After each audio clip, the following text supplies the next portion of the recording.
Good morning, everybody.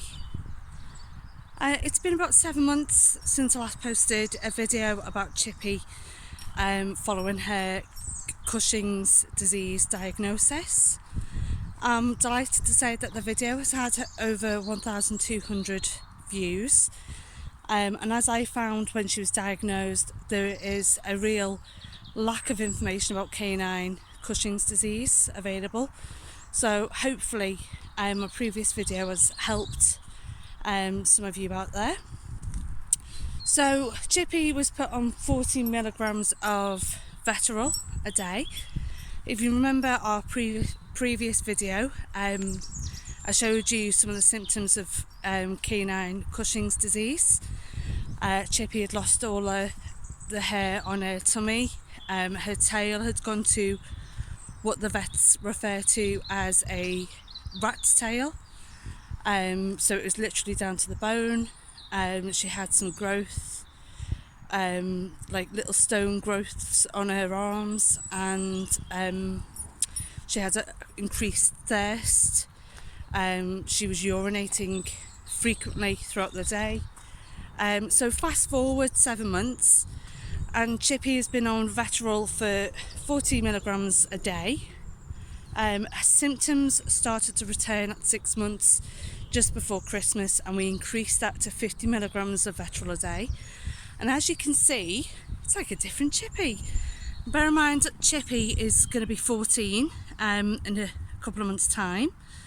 Chips, good girl. You can see her hair's returned. Chips, Chipie, Chipie, come to mum. You can see she's just a lot more energy. Her tail, not quite returned to the husky tail, but her tail is growing back. You can see she's a little bit dirty. We're out in the park at the moment, but you can see her tummy.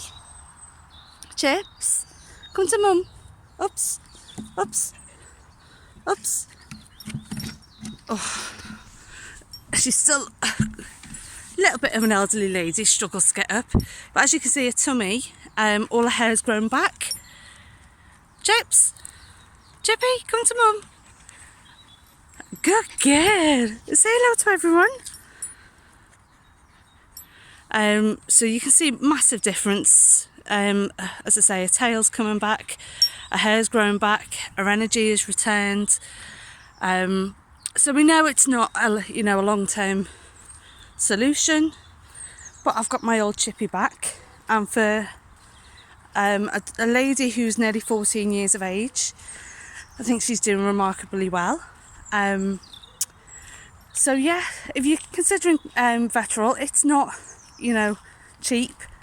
It's costing me a small fortune with the vetoryl medication and a high protein diet that she's on. But she's worth it, and I'm sure many of you watching the video will agree, fur babies are always worth it. So if you're considering vetoryl, it's worked for me, it's worked for Chipie. It's not forever, her symptoms might return in another 6 months. I know we'll have to increase her medication again, but it's really given her a new lease of life. Previously, 6 months ago, I had to lift her up just into the small step into my home. I had to carry her up the stairs.